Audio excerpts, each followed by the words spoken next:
입소하실 환자분 성함이 어떻게 되세요?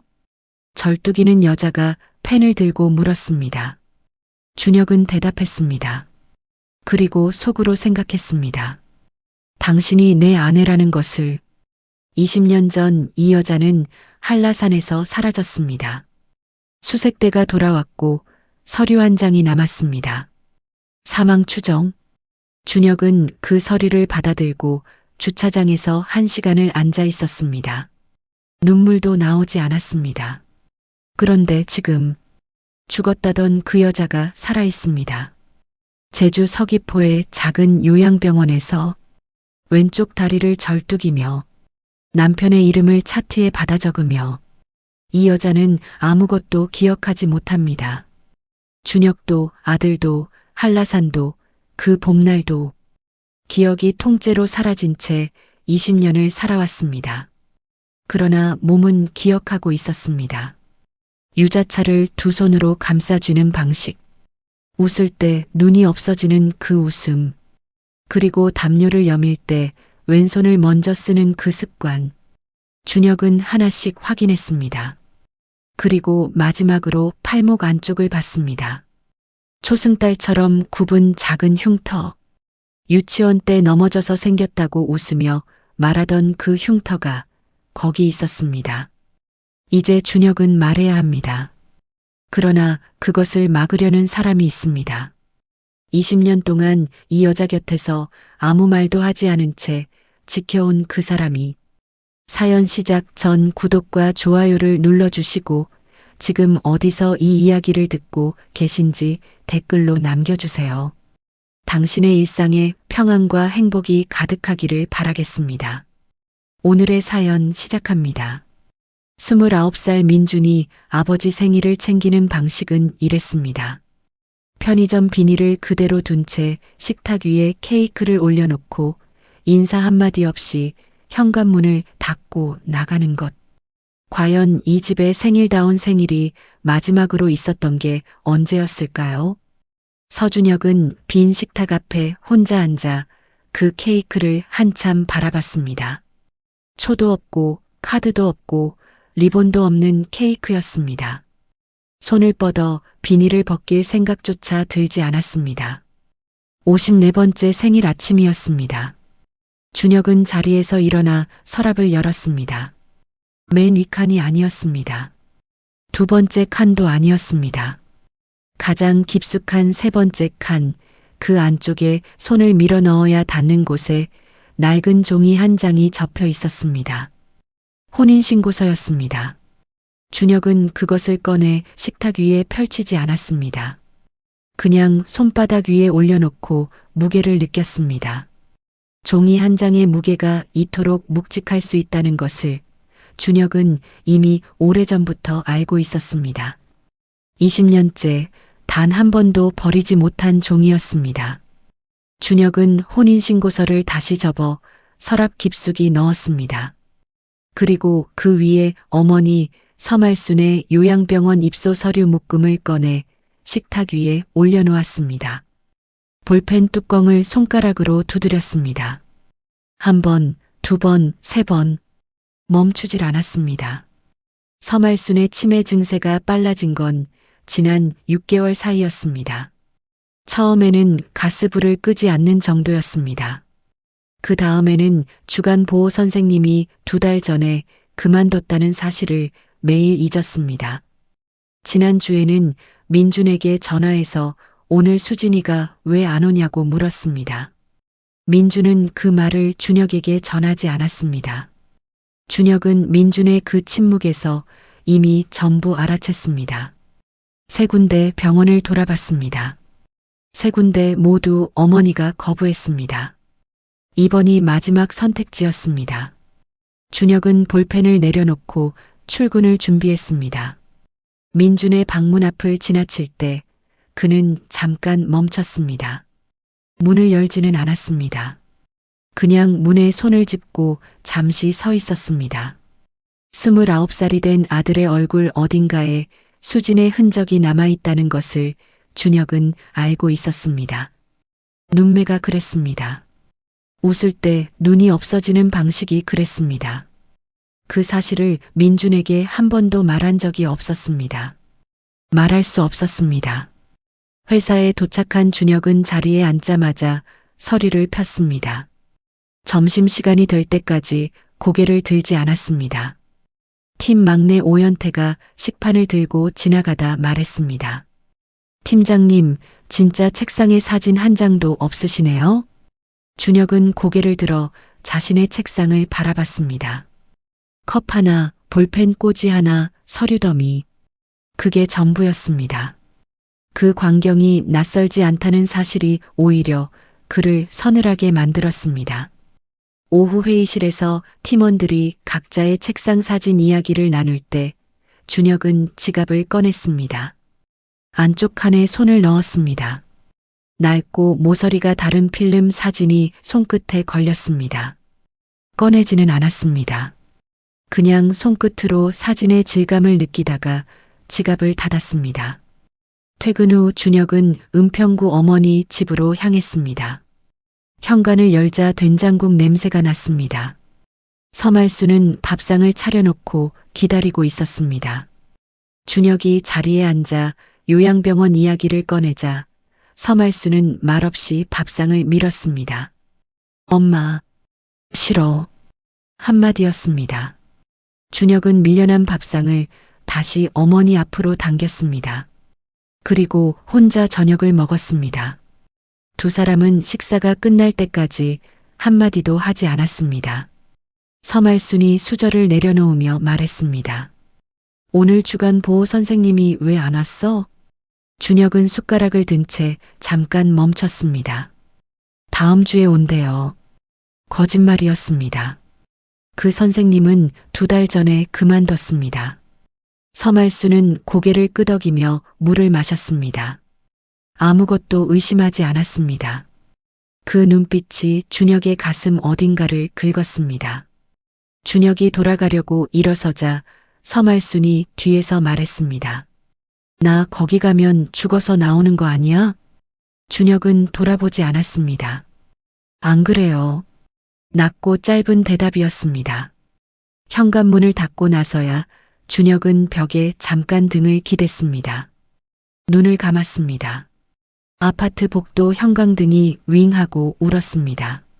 새벽 4시였습니다. 준혁은 거실 바닥에 앉아 있었습니다. 잠이 오지 않았습니다. 손에는 지갑에서 꺼낸 사진이 들려 있었습니다. 서울 한강변 벤치. 봄날 오후. 한 여자가 웃다가 눈을 찡그린 순간을 몰래 찍은 사진이었습니다. 수진이 실종되기 2달 전이었습니다. 준혁이 사진관 아저씨에게 이 컷만 따로 인화해달라고 부탁했을 때 사진관 아저씨가 말했습니다. 일부러 찍은 것 같지 않은 사진이라고. 맞았습니다. 몰래 찍은 것이었습니다. 수진이 눈치채지 못한 순간의 얼굴이었습니다. 그래서 더 수진이었습니다. 준혁은 그 사진을 들고 한동안 움직이지 않았습니다. 한라산 수색대장의 목소리가 떠올랐습니다. 더 이상 수색이 어렵다고. 경찰서에서 받아든 사망 추정 서류. 주차장에서 1시간 넘게 차 안에 앉아있던 그날. 눈물도 나오지 않았던 그날. 아들이 12살이 되던 해였습니다. 민준이 컴퓨터 화면 너머로 아버지가 보던 기사 제목을 읽어버린 날 이후 준혁은 다시는 검색창을 열지 않았습니다. 그 결심을 20년 동안 지켜왔습니다. 거실 창밖으로 서울 새벽이 파랗게 가라앉아 있었습니다. 준혁은 사진을 다시 지갑에 넣었습니다. 그리고 식탁 위 서류 묶음을 펼쳤습니다. 하늘빛 요양병원. 제주 서귀포.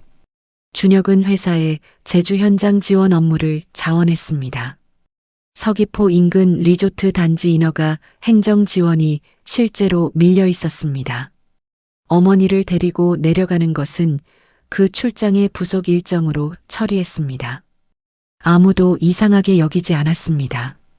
준혁 자신도 그것이 온전히 업무 때문이라고 믿으려 했습니다. 목요일 아침 김포공항 주차장. 서말수는 차에서 내리며 아무 말을 하지 않았습니다. 손에 작은 보자기 보따리를 들고 있었습니다. 준혁은 그것을 보고 멈췄습니다. 엄마, 그거 뭐예요? 서말순이 고개를 들지 않고 걸으며 말했습니다. 옷. 준혁은 더 묻지 않았습니다. 어머니가 이미 마음을 정했다는 것을 알았습니다. 제주행 비행기 창밖으로 구름이 낮게 깔려 있었습니다. 서말순은 창밖을 오래 바라봤습니다. 준혁이 옆을 흘끗 봤을 때 어머니의 눈가가 젖어 있었습니다. 두려움인지 안도인지 알 수 없었습니다. 묻지 않았습니다. 서귀포로 향하는 렌터카 안. 바다가 보이기 시작했습니다. 서말순이 유리창에 손을 갖다 댔습니다. 손끝이 차가운 유리 위에서 멈췄습니다. 바다 냄새 나네. 낮은 목소리였습니다. 준혁은 핸들을 쥔 채 앞을 봤습니다. 하늘빛 요양병원은 서귀포 해안에서 야산 쪽으로 올라가는 길목에 있었습니다. 주차장에 차를 세우자 바다 쪽에서 바람이 불어왔습니다. 서말순이 차에서 내리며 코를 들었습니다. 한번 깊게. 그 동작이 준혁에게는 어떤 허락처럼 느껴졌습니다. 원무가로 향하는 복도를 걸을 때였습니다. 복도 끝에서 흰 가운을 입은 여자가 노인 환자의 휠체어를 밀며 모퉁이를 돌아갔습니다. 왼쪽 다리를 살짝 끌며 걷는 걸음이었습니다. 준혁은 자신도 모르게 걸음을 멈췄습니다. 오후 햇살이 복도를 가득 채우고 있었습니다. 그 빛 속으로 여자의 뒷모습이 사라졌습니다. 서말순이 아들의 팔을 잡아당겼습니다. 왜 서 있어? 준혁은 그제야 걸음을 옮겼습니다. 그 잔상이 머릿속에서 지워지지 않은 채로 그날 밤 숙소에서 준혁은 스마트폰을 열었습니다. 20년 만에 처음으로 검색창에 이름을 입력했습니다. 손가락이 미세하게 떨렸습니다. 검색 결과에 오래된 기사 하나가 떴습니다. 등반객 오수진 32세여. 폭우로 인한 계곡 범람 중 실종. 수색 사흘 만에 중단. 사망 추정 처리. 준혁은 화면을 닫지 못했습니다. 복도에서 스쳐간 그 뒷모습이 자꾸 떠올랐습니다. 그리고 그 여자의 걸음걸이가 내일 다시 그 복도를 걸어야 한다는 것을 준혁은 알고 있었습니다. 정확히 어떤 이유에서인지는 아직 스스로도 몰랐습니다. 그 여자는 준혁에게 먼저 말을 걸었습니다. 아무것도 모른 채로 20년 만에 처음으로 아내가 남편에게 말을 건 날이었습니다. 원무과 창구 앞이었습니다. 이미경이 입소 서류를 꺼내놓으며 담당 간호조무사를 호출했습니다. 준혁은 고개를 끄덕이면서도 눈은 이미 복도 끝을 향해 있었습니다. 어제 그 뒷모습이 사라진 방향이었습니다. 발소리가 들렸습니다.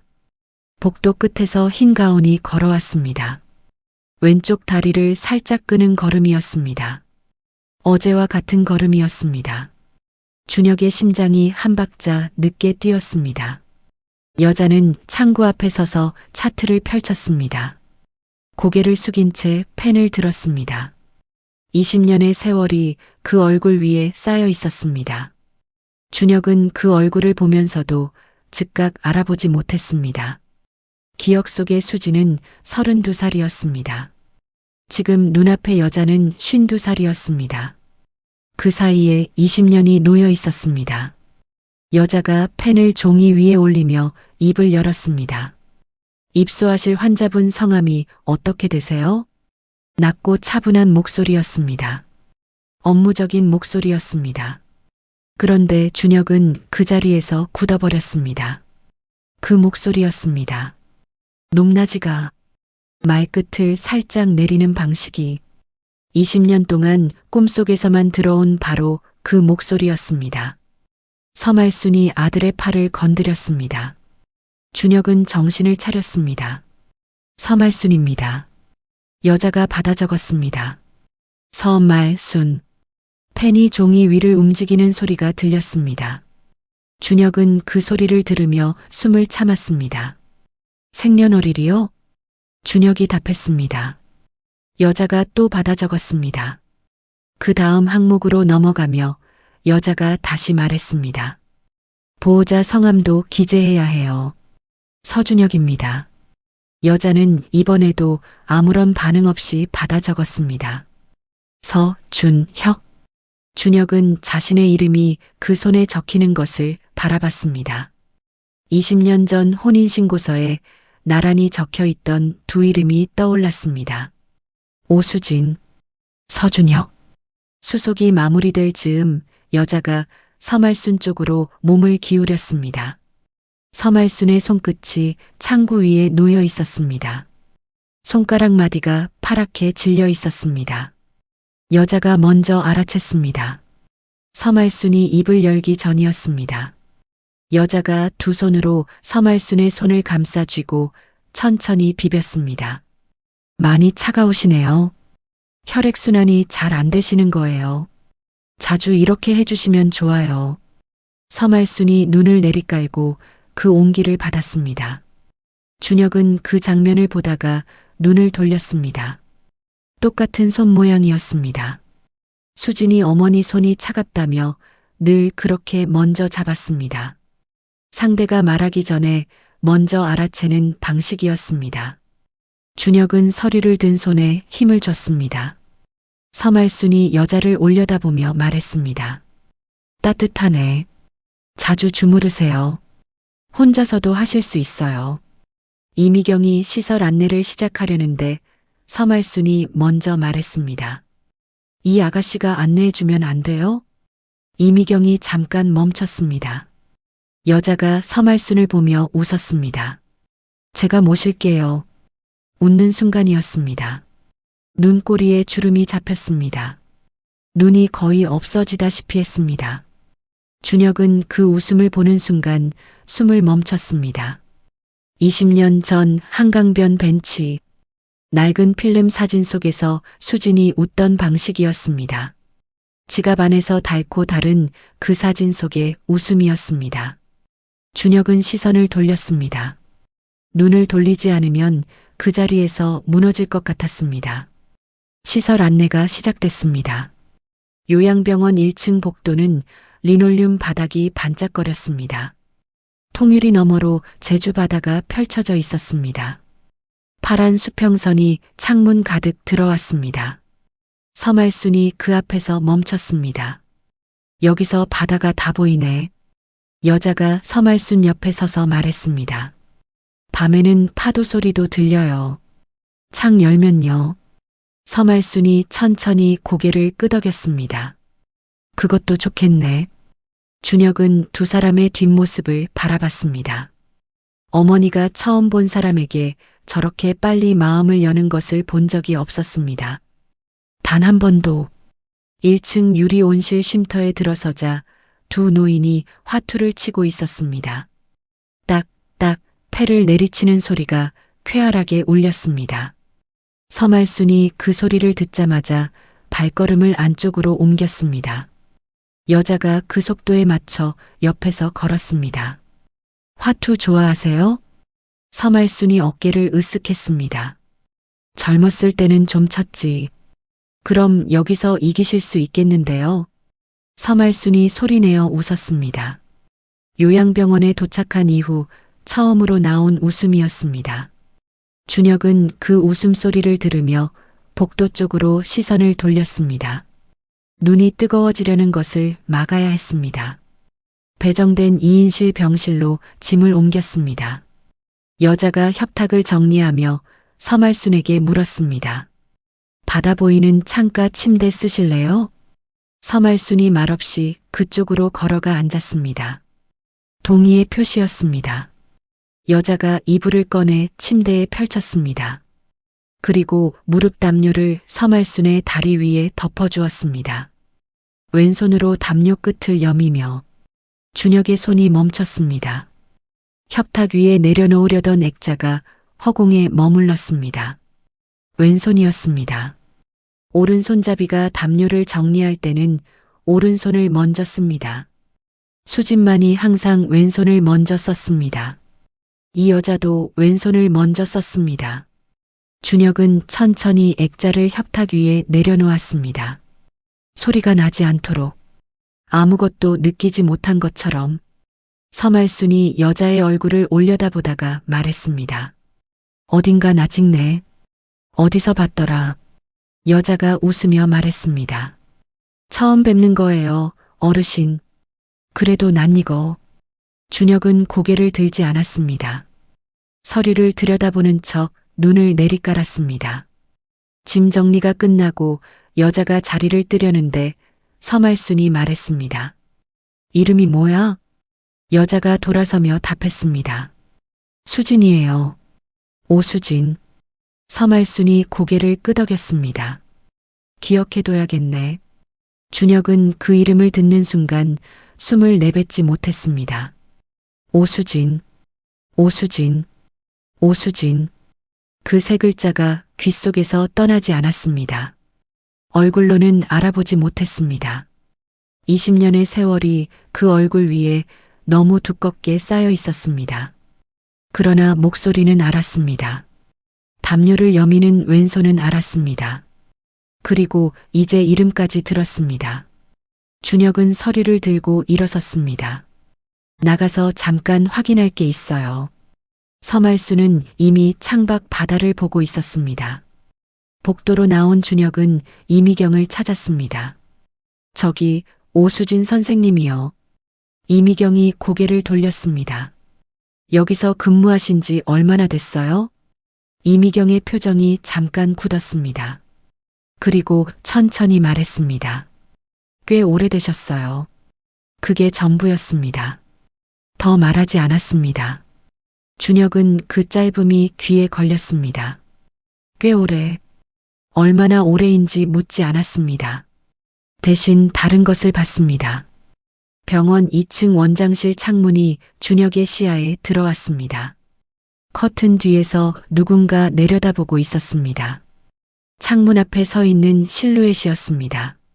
시선이 아래를 향하고 있었습니다. 준혁이 있는 방향이었습니다. 준혁은 그 실루엣을 잠깐 바라보다가 시선을 돌렸습니다. 주차장으로 나오는 길, 오수진이 병원 뒤편 산책로로 걸어 들어가는 것이 보였습니다. 퇴근 시간도 아니었습니다. 오수진은 산책로 입구에서 걸음을 멈추고 바다 쪽을 바라봤습니다. 한참을 서 있었습니다. 그러다 다시 걸어 들어갔습니다. 준혁은 렌터카 문에 손을 얹은 채 그 뒷모습이 사라질 때까지 서 있었습니다. 어머니를 태우고 숙소로 향하는 차 안이었습니다. 서말순이 창밖을 바라보다 말했습니다.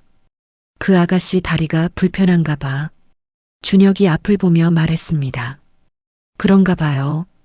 서말순이 또 말했습니다.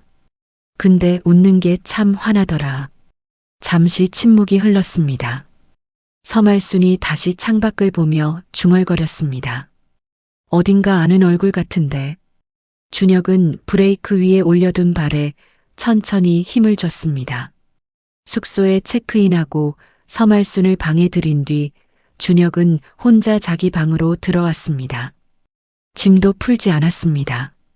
침대 가장자리에 앉아 지갑을 열었습니다. 낡은 사진을 꺼냈습니다. 한강변 벤치, 봄날, 눈을 찡그리며 웃는 얼굴, 그리고 오늘 원무과 창구에서 마주친 얼굴. 두 얼굴을 번갈아 머릿속에 올려놓았습니다. 겹쳐지지 않았습니다. 20년이 그 사이에 놓여 있었습니다. 준혁은 스마트폰을 들었습니다. 검색창에 이름을 입력했습니다. 어젯밤에 열었던 그 기사를 다시 찾았습니다. 오수진 32세 사망 추정. 기사 하단에 당시 함께 등반했던 지인의 짧은 인터뷰가 있었습니다. 폭우가 갑자기 쏟아졌고 일행이 흩어졌고 수진이 마지막으로 보인 곳이 계곡 상류 근처였다고. 준혁은 그 문장을 손가락으로 짚었습니다. 오래 앉아 있었습니다. 창밖에서 제주 밤바다 소리가 들려왔습니다. 파도가 밀려오고 쓸려가고 또 밀려왔습니다. 오수진, 오수진. 그 이름을 이 섬에서 다시 듣게 될 줄은 몰랐습니다. 준혁은 그 밤 오래도록 창밖 바다 소리를 들었습니다. 어딘가에서 2층 원장실 불빛이 새벽까지 꺼지지 않았다는 것을 준혁은 알지 못했습니다. 준혁은 다음날 아침 일찍 병원을 찾았습니다. 어머니 면회라고 스스로에게 말했습니다. 그런데 주차장에 차를 세우고 나서 한참을 내리지 않았습니다. 서귀포 아침 바람이 차창을 두드렸습니다. 준혁은 핸들 위에 두 손을 얹은 채 병원 건물을 바라봤습니다. 1층 복도 불빛이 켜져 있었습니다. 흰 가운이 움직이는 것이 유리창 너머로 보였습니다. 준혁은 그제야 차 문을 열었습니다. 서말수는 어젯밤을 잘 보낸 것 같았습니다. 병실에 들어서자 같은 병실 노인 환자와 이미 장기를 두고 있었습니다. 아들이 들어왔는데도 고개를 들지 않았습니다. 어머니, 잘 주무셨어요? 서말순이 장기말을 내려놓으며 짧게 말했습니다. 응. 파도 소리 들으면서 잤어. 좋더라. 준혁은 창가 의자에 앉았습니다. 어머니의 얼굴이 어젯밤보다 편안해 보였습니다. 병원을 극구 거부하던 사람이 맞나 싶었습니다. 입소 수속을 마무리하는 서류를 들고 원무과로 향하는 길이었습니다. 복도 끝에서 카트를 밀며 오수진이 걸어오고 있었습니다. 카트 위에 유자차 종이컵이 여러 개 놓여 있었습니다. 환자들 아침 간식이었습니다. 준혁은 걸음을 늦췄습니다. 오수진이 먼저 고개를 들었습니다. 어르신 보호자분이시죠? 일찍 오셨네요. 네, 서류 마저 드리러요. 원무과 이미경 선생님한테 드리면 돼요. 오수진이 카트를 밀며 지나쳤습니다. 준혁은 돌아서지 않았습니다. 오수진이 병실 문을 두드리며 간식이에요 하고 말하는 소리가 복도에 울렸습니다. 그 목소리가 복도 끝까지 퍼졌습니다. 준혁은 그 소리를 등으로 들으며 원무과 쪽으로 걸었습니다. 서류를 전달하고 나오는 길, 준혁은 병원 뒤편 산책로 입구 앞에서 멈췄습니다. 어젯밤 오수진이 혼자 걸어 들어가던 그 입구였습니다. 좁은 돌계단이 아래로 이어졌고 계단 끝에서 바다 냄새가 올라왔습니다. 준혁은 그 입구 앞에 서서 잠깐 바다 소리를 들었습니다. 파도가 절벽을 치는 소리였습니다. 묵직하고 낮은 소리였습니다. 부서지고 쓸려가고 다시 밀려오는 소리였습니다. 준혁은 발걸음을 돌렸습니다. 그날 오후였습니다. 준혁은 현장 업무를 마치고 다시 병원을 찾았습니다. 면회 시간이었습니다. 병실에 들어서니 서말순이 협탁 위 가족사진 액자를 꺼내놓고 있었습니다. 오수진이 혈압계를 들고 들어왔습니다. 어르신, 혈압 재드릴게요. 오수진이 서말순 옆에 앉아 혈압계를 팔에 감았습니다. 서말순이 액자를 들어 오수진에게 내밀었습니다. 이게 우리 아들이야. 오수진이 고개를 돌려 사진을 봤습니다. 사진 속 준혁은 30살 무렵이었습니다. 오수진의 손가락이 혈압계 버튼 위에서 멈췄습니다. 찰나였습니다. 아주 짧은 찰나였습니다. 잘생기셨네요. 오수진이 웃으며 버튼을 눌렀습니다. 혈압계가 팔을 조이기 시작했습니다. 준혁은 그 찰나를 놓치지 않았습니다. 오수진은 수치를 확인하고 혈압계를 정리하며 일어섰습니다. 그런데 병실 문을 나서다가 잠깐 멈췄습니다. 손을 문틀에 짚었습니다. 0.5초였습니다. 그리고 다시 걸었습니다. 준혁은 그 0.5초를 봤습니다. 복도에서였습니다. 오수진이 복도 끝 창문 앞에 서서 벽에 손을 짚고 있었습니다. 고개를 숙인 채였습니다. 숨을 고르는 것 같았습니다. 준혁이 가까이 다가가자 오수진이 고개를 들었습니다. 괜찮아요? 오수진이 웃었습니다. 네, 그냥 좀 어지러워서요. 그리고 복도를 걸어갔습니다.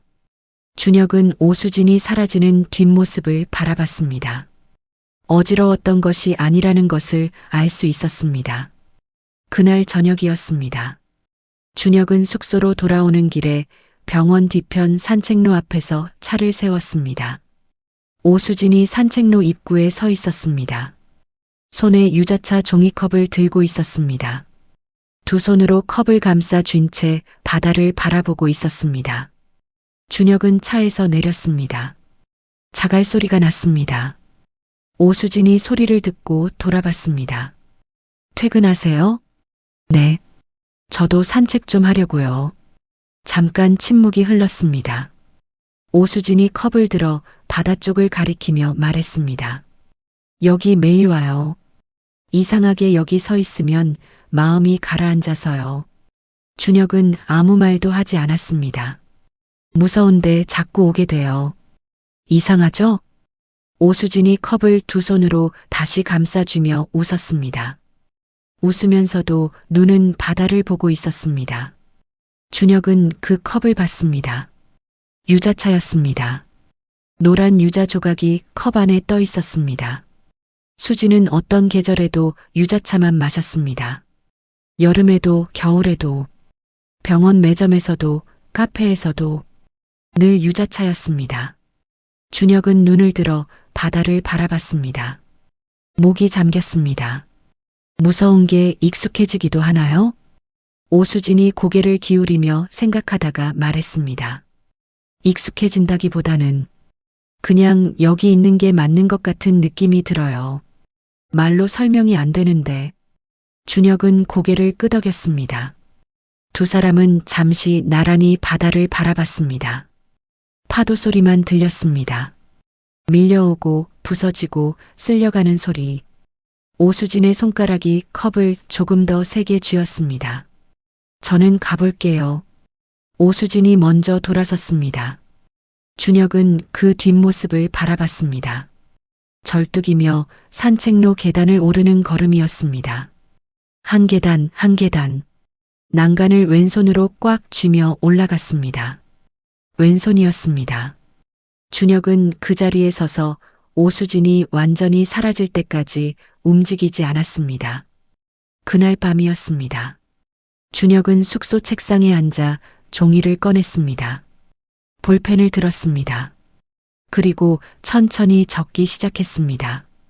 목소리, 높낮이, 말끝, 웃을 때 눈꼬리 주름, 왼손으로 담요 여미기, 왼손으로 난간 잡기, 유자차, 사진 속 얼굴 보고 버튼 위에서 멈춘 손가락. 6가지였습니다. 준혁은 그 목록을 내려다봤습니다. 확신인지 간절함인지 아직 알 수 없었습니다. 그러나 계속 쌓이고 있었습니다. 하나씩 하나씩. 마지막으로 확인해야 할 것이 하나 남아 있었습니다. 수진의 왼쪽 팔목 안쪽. 초승달처럼 굽은 작은 흉터. 유치원 때 넘어져서 생겼다고 수진이 웃으며 말하던 그 흉터. 여름마다 반소매를 입을 때 보이던 그것. 준혁이 손가락으로 짚을 때마다 수진이 간지럽다며 팔을 빼던 그것. 준혁은 볼펜을 내려놓았습니다. 종이를 접어 주머니에 넣었습니다. 내일 또 가야 했습니다. 민준에게 전화를 걸었습니다. 신호가 3번 울리고 나서야 민준이 받았습니다. 아버지. 할머니 잘 계셔. 적응 잘하고 있어. 다행이네요. 짧은 침묵이 흘렀습니다. 준혁이 조심스럽게 말을 꺼냈습니다. 민준아, 사람이 목소리를 몸으로 기억할 수도 있을까? 전화 너머에서 잠깐 멈추는 기색이 느껴졌습니다. 갑자기 그게 무슨 말이에요? 그냥 모르겠는데요. 민준이 짧게 대답하고 전화를 끊었습니다. 준혁은 끊긴 전화기를 한참 바라봤습니다. 창밖에서 제주 밤바다 소리가 들려왔습니다. 파도가 절벽을 쳤습니다. 묵직하고 낮게. 그 소리가 숙소 방 안까지 들어왔습니다. 준혁은 지갑에서 낡은 사진을 꺼냈습니다. 노트북 옆에 세워뒀습니다. 제주에서 만든 첫 번째 책상이었습니다. 수진의 웃는 얼굴이 준혁을 바라보고 있었습니다. 눈이 없어지다시피 한 그 웃음이었습니다. 내일 오수진의 왼쪽 팔목을 봐야 했습니다. 그리고 준혁은 그것이 두려웠습니다. 확인이 될까봐 두려운 것인지 아닐까봐 두려운 것인지 그 둘을 아직 구분하지 못했습니다. 한 달이 지났습니다. 준혁은 그 한 달 동안 병원을 32번 찾았습니다. 스스로 세어보지 않았지만 알고 있었습니다. 서말수는 요양병원 생활에 완전히 자리를 잡았습니다. 같은 병실 노인 환자와 화투 파트너가 됐고 유리 온실 쉼터에서 화분에 물을 주는 것이 아침 일과가 됐습니다. 아들이 면회를 올 때마다 서말수는 오수진 이야기를 먼저 꺼냈습니다. 오늘 그 아가씨가 텃밭에서 고구마 캐왔어. 삶아줬는데 달더라. 어제는 내 무릎이 쑤신다고 했더니 파스 붙여주더라고. 참, 그 아가씨 웃을 때 눈이 없어지잖아. 볼 때마다 기분이 좋아져. 준혁은 어머니의 말을 들으며 고개를 끄덕였습니다. 어머니가 오수진 이야기를 할 때마다 얼굴이 환해졌습니다. 20년 동안 보지 못한 얼굴이었습니다. 어느 날 오후였습니다. 서말순이 오수진의 손을 잡고 비비고 있었습니다. 오수진이 의아한 표정으로 웃으며 말했습니다. 어르신, 제 손은 안 차가운데요. 서말순이 손을 놓지 않으며 말했습니다. 그래도 해줘야지. 너 손이 늘 차가웠잖아. 오수진이 웃으며 말했습니다. 저 오늘 처음 뵙는 거 아니에요? 서말순이 잠깐 멈췄습니다. 그리고 오수진의 손을 내려다봤습니다. 그런가? 근데 왜 익숙하지?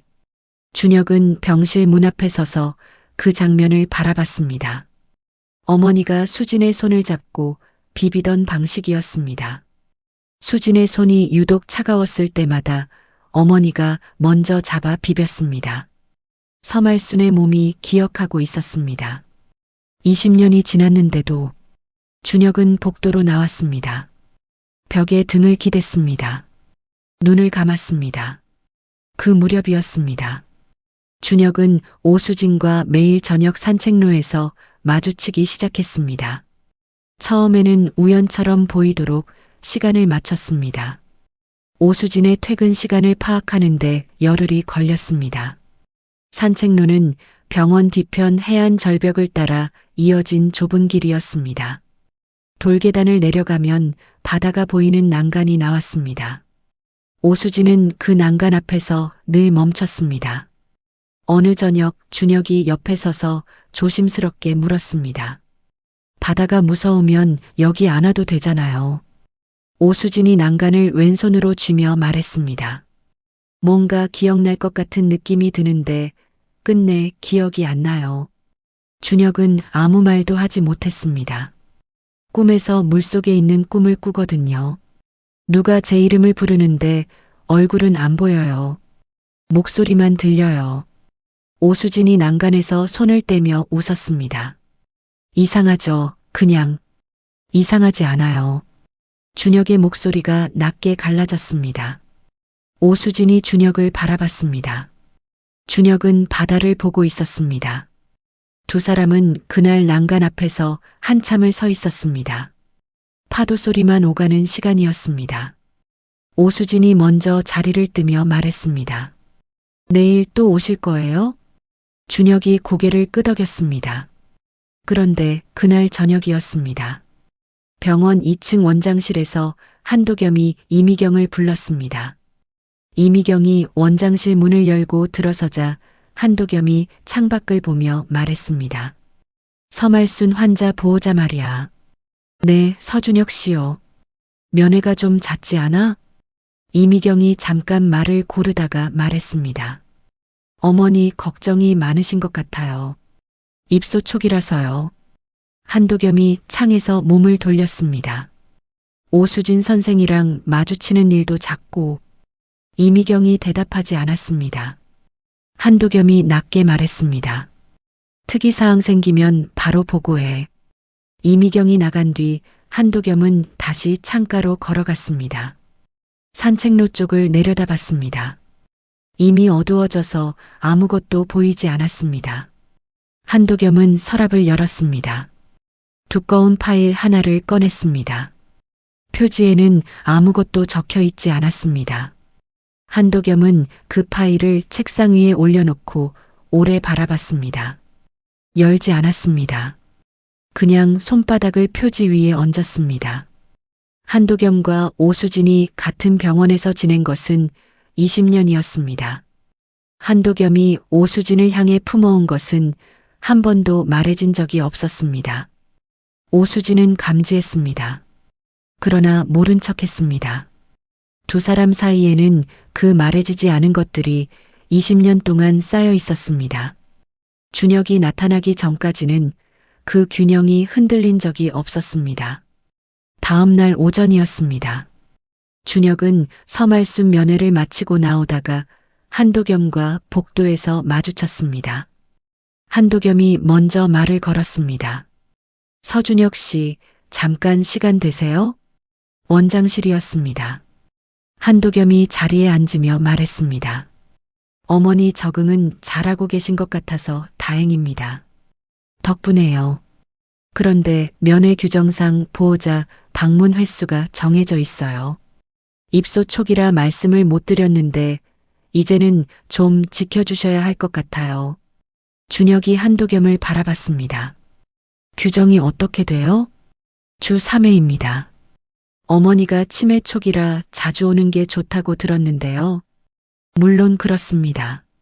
하지만 다른 환자분들 일과에도 영향이 있어서요. 준혁은 대답하지 않았습니다. 한도겸의 말이 어머니를 위한 것이 아니라는 것을 알 수 있었습니다. 준혁이 일어서며 말했습니다. 원장님은 오수진 선생님을 오래 아세요? 한도겸의 눈에서 무언가가 찰나에 스쳤습니다. 경계심이었습니다. 아니면 두려움이었습니다. 그 두 가지가 섞인 것이었습니다. 왜요? 그냥요. 준혁이 원장실 문을 닫고 나왔습니다. 복도에 서서 숨을 한 번 깊게 들이쉬었습니다. 그날 저녁 숙소에서 준혁은 한도겸이라는 이름을 검색했습니다. 제주 출신, 내과 전문의, 30대 초반의 서귀포에서 개인 클리닉 운영, 40대의 하늘빛 요양병원 인수, 클리닉 운영 시기가 수진의 실종 시기와 정확히 겹쳤습니다. 준혁은 그 화면을 오래 바라봤습니다. 그리고 지형 지도를 펼쳤습니다. 한라산 등반로 사고 지점에서 서귀포 해안까지 손가락으로 하천 경로를 따라갔습니다. 폭우로 범람한 계곡물이 하류를 타고 흘렀다면 그 끝에 이 해안이 있었습니다. 이 병원이 서 있는 해안이었습니다. 준혁은 손가락을 지도 위에 멈췄습니다. 다음 날 오후였습니다. 산책로 난간이었습니다. 오수진이 난간을 잡고 바다를 내려다보다가 소매가 걷혔습니다. 왼쪽 팔목 안쪽이 드러났습니다. 준혁은 숨을 참았습니다. 희미했습니다. 오래된 것이었습니다. 그러나 분명히 있었습니다. 초승달처럼 굽은 작은 흉터였습니다. 준혁은 산책로를 끝까지 걸었습니다. 멈추지 않았습니다. 오수진 옆에서 그냥 걸었습니다. 아무 말도 하지 않았습니다. 숙소로 돌아와 문을 닫는 순간이었습니다. 다리에 힘이 풀렸습니다. 준혁은 문에 등을 기댄 채 천천히 바닥으로 내려앉았습니다. 눈을 감았습니다. 초승달처럼 굽은 흉터. 유치원 때 넘어진 거라고 수진이 웃으며 말하던 그것. 간지럽다며 팔을 빼던 그 손목. 7가지였습니다. 이제 7가지가 됐습니다. 준혁은 주머니에서 종이를 꺼냈습니다. 마지막 항목 아래에 줄을 그었습니다. 팔목 흉터, 초승달형, 그 옆에 동그라미를 쳤습니다. 내일 아침 한도겸을 찾아가야 했습니다. 그 파일 안에 무엇이 있는지 알아야 했습니다. 그리고 한도겸이 왜 그 파일을 열지 않고 손바닥만 얹었는지도 준혁은 그날 밤 한숨도 자지 못했습니다. 준혁은 다음 날 아침 원장실 문을 두드렸습니다. 한도겸이 들어오라고 하기 전에 문을 열었습니다. 한도겸이 고개를 들었습니다. 준혁의 얼굴을 보는 순간 한도겸의 손이 책상 위 서류를 덮었습니다. 그 동작 하나가 모든 것을 말했습니다. 준혁이 의자를 당겨 앉았습니다. 의자 다리가 바닥을 긁는 소리가 조용한 원장실 안에 울렸습니다. 준혁은 한도겸의 눈을 똑바로 봤습니다. 숨을 한번 들이쉬었습니다. 그리고 말했습니다. 원장님, 저는 여기에서 근무하고 있는 오수진 선생님이 20년 전 실종된 제 아내라고 확신합니다. 원장실 안이 조용했습니다. 벽식의 초침 소리만 들렸습니다. 한도겸은 아무 말도 하지 않았습니다. 표정 하나 흔들리지 않았습니다. 그 흔들리지 않는 표정이 준혁에게는 이미 알고 있었다는 답이었습니다. 준혁이 주머니에서 접힌 종이를 꺼냈습니다. 천천히 폈습니다. 책상 위에 올려놓았습니다. 제가 한 달 동안 확인한 것들입니다. 하나씩 말씀드릴게요. 준혁이 종이 위 첫 번째 항목을 손가락으로 짚었습니다. 목소리입니다. 높낮이 말끝을 살짝 내리는 방식. 제 아내 수진이가 말하는 방식이 그랬습니다. 처음 원무과에서 환자분 성함이 어떻게 되세요? 라고 물었을 때 저는 그 자리에서 굳었습니다. 20년 만에 처음으로 그 목소리를 들었으니까요.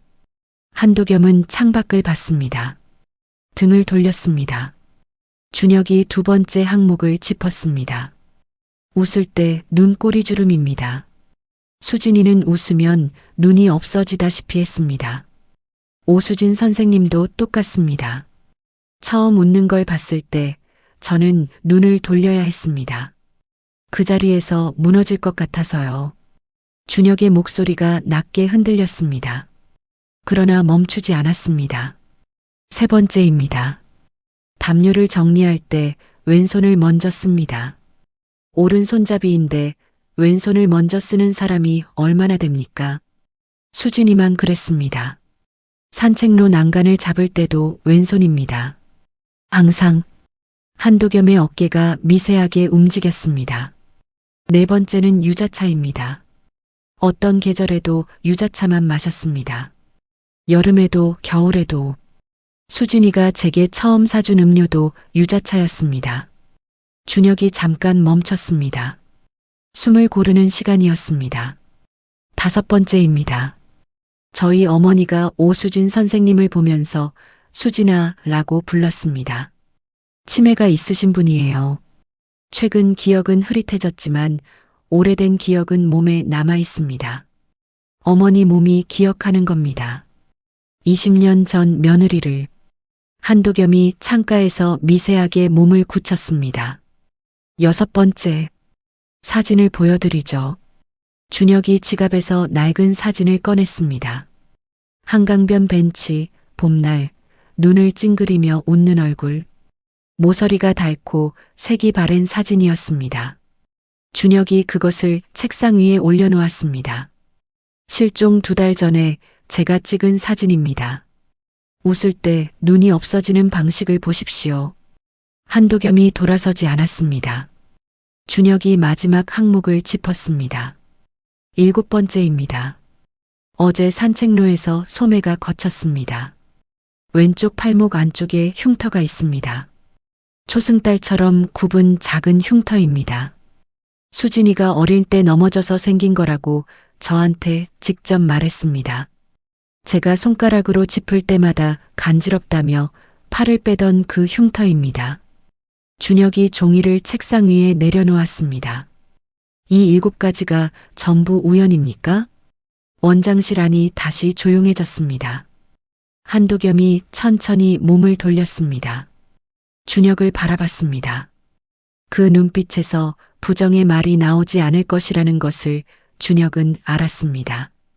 한도겸이 긴 숨을 내쉬었습니다. 그리고 입을 열었습니다. 20년 전 새벽 4시였어요. 준혁은 움직이지 않았습니다. 해안 절벽 아래였습니다. 파도가 밀어낸 곳에 사람이 쓰러져 있었어요. 저는 그날 야간 당직을 마치고 혼자 산책을 하던 중이었습니다. 한도겸이 창가에 서서 말을 이었습니다. 해경에 바로 신고했습니다. 그런데 그분 손이 절벽 암석에 부딪혀서 많이 다친 상태였어요. 지문을 확인할 수가 없었습니다. 의식이 돌아왔을 때 상태가 한도겸이 잠깐 멈췄습니다. 극심한 공황 상태였어요. 아무것도 모른다고 계속 말했습니다. 아무것도 모른다고. 그 상태에서 강제로 신원 확인 절차를 밟는 것은 의학적으로 위험했어요. 저는 그걸 미뤘습니다. 준혁의 손이 무릎 위에서 천천히 주먹을 쥐었습니다. 손마디가 하얘졌습니다. 신원 미상으로 해경 기록이 종결됐고 사망 추정 처리된 실종자는 생존 신원 미상자 기록과 행정적으로 연결이 안 됐습니다. 시스템 문제였어요. 그게 맞물렸습니다. 그래서 못 찾은 겁니까? 준혁의 목소리가 낮았습니다. 낮고 평평했습니다. 오히려 그 평평함이 더 무거웠습니다. 처음에는 그랬습니다. 처음에는 그 두 글자가 원장실 바닥에 떨어졌습니다. 준혁이 천천히 일어났습니다. 한도겸을 향해 걸어갔습니다. 한도겸이 물러서지 않았습니다. 두 사람이 책상 하나를 사이에 두고 섰습니다. 처음에는 그랬다는 게 나중에는 달랐다는 말이죠? 한도겸이 대답하지 않았습니다. 그 침묵이 대답이었습니다. 준혁의 턱 근육이 움직였습니다. 눈이 빨개졌습니다. 그러나 목소리는 흔들리지 않았습니다. 수진이가 제 아내라는 걸 언제 알았어요? 한도겸이 고개를 들었습니다. 선생님이 처음 오셨을 때요. 원장실 안이 다시 조용해졌습니다. 준혁은 한도겸의 얼굴을 봤습니다. 그 얼굴에서 읽히는 것을 준혁은 오래 바라봤습니다. 보호하려 했던 것인지 지키려 했던 것인지 그 두 가지가 이 남자 안에서 얼마나 오래 뒤엉켜 있었는지를 준혁은 그것을 무기로 쓰지 않았습니다.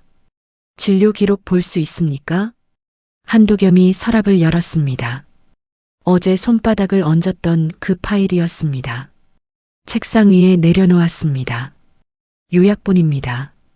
본인 동의 없이 세부 내용은 드릴 수 없어요. 준혁이 파일을 열었습니다. 초기 3년, 매일 밤 물속 악몽, 파도 소리에 공황 반응, 기억 회복 시도 이후 한 달간 집중 치료, 심리 치료 보고서 요약 한 줄이 눈에 들어왔습니다. 누군가를 잃었다는 감각은 있으나 그 대상이 누구인지 특정할 수 없어 더 고통스럽다고 진술함. 준혁은 그 문장 앞에서 파일을 덮었습니다. 덮는 손이 떨렸습니다. 손가락이 파일 표지 위에서 멈춘 채 움직이지 않았습니다. 누군가를 잃었다는 것은 알고 있었습니다. 그런데 그 누군가가 누구인지 알 수가 없었습니다. 20년 동안 준혁은 눈을 감았습니다. 3초였습니다. 눈을 떴습니다. 한도겸이 말했습니다. 지금 수진 씨는 이 병원 안에서 안정된 삶을 살고 있어요. 그 균형이 깨지는 게 저는 가장 두렵습니다. 준혁이 파일을 한도겸에게 돌려주며 말했습니다. 준혁이 파일을 한도겸에게 돌려주며 천천히 말했습니다. 원장님은 20년 동안 수진이 곁에 계셨죠. 한도겸이 파일을 받았습니다. 준혁이 한도겸의 눈을 보며 말을 이었습니다. 저는 20년 동안 수진이가 죽은 줄 알고 살았습니다. 이제 제 차례입니다. 한도겸의 손이 파일 위에서 멈췄습니다. 원장님이 막을 수 있는 건 제 면회 횟수뿐이에요. 수진이한테 직접 말할 겁니다. 수진이가 듣기 싫다고 하면 그때 물러서겠습니다. 준혁이 몸을 돌려 원장실 문을 향해 걸었습니다. 한도겸이 낮게 말했습니다. 그 말이 수진 씨를 무너뜨리면 어떻게 하실 겁니까? 준혁이 문손잡이에 손을 얹으며 말했습니다. 수진이가 무너지면 제가 옆에 있겠습니다. 그게 제가 할 수 있는 전부예요. 문을 닫고 나왔습니다. 복도 끝 창가에 섰습니다. 병원 뒤편 산책로가 내려다 보였습니다. 오수진이 노인 환자의 보행 연습을 도우며 천천히 걷고 있었습니다. 환자의 걸음에 맞춰 자신의 걸음을 늦추면서 환자가 멈추면 같이 멈추면서 준혁은 그 모습을 바라보며 창틀을 손으로 쥐었습니다. 손가락이 하얘지도록 쥐었습니다. 그날 오후였습니다. 준혁은 해안 산책로 벤치에 앉아 있었습니다. 퇴근을 마친 오수진이 산책로로 내려오다가 준혁을 발견했습니다. 잠깐 멈추더니 벤치 옆에 와서 섰습니다. 오늘 원장님한테 가셨죠? 준혁이 고개를 들었습니다. 이미경 선생님한테 들었어요. 원장실에 오래 계셨다고. 네. 오수진이 벤치 옆에 서서 바다를 봤습니다. 무슨 말씀하셨어요? 준혁이 대답하지 않았습니다. 대신 옆자리를 손으로 가리켰습니다. 오수진이 잠깐 망설이다가 앉았습니다. 두 사람 사이로 바닷바람이 지나갔습니다. 오수진의 머리카락이 흔들렸습니다. 오수진이 먼저 말했습니다. 저 기억이 없어요. 사고 이전의 기억이 하나도 없어요. 꿈에서만 조각조각 나와요. 준혁은 아무 말도 하지 않았습니다. 그게 무섭기도 하고 가끔은 그냥 이렇게 사는 게 맞는 건가 싶기도 하고요. 오수진이 유자차 종이컵을 두 손으로 감싸 쥐었습니다. 근데 선생님 처음 왔을 때부터요. 오수진이 컵을 내려다보며 말을 이었습니다. 목소리가 익숙했어요. 설명이 안 되는데 무섭지가 않았어요. 처음부터. 준혁의 눈이 뜨거워졌습니다. 앞을 봤습니다. 눈을 깜빡였습니다. 오수진이 일어서려다 왼쪽 다리가 휘청였습니다. 준혁이 반사적으로 손을 뻗어 오수진의 팔을 잡았습니다. 오수진이 균형을 잡았습니다. 2초였습니다. 준혁이 손을 놓았습니다. 고마워요. 오수진의 목소리가 낮았습니다. 평소보다 낮고 조용했습니다. 두 사람은 서로 바라보지 않았습니다. 바다만 봤습니다. 파도가 절벽을 치는 소리가 울렸습니다. 오수진이 먼저 자리를 떴습니다. 계단을 올라가는 발소리가 들렸습니다. 한 계단, 한 계단. 준혁은 그 발소리가 다 사라질 때까지 벤치에 앉아 있었습니다. 그날 밤이었습니다.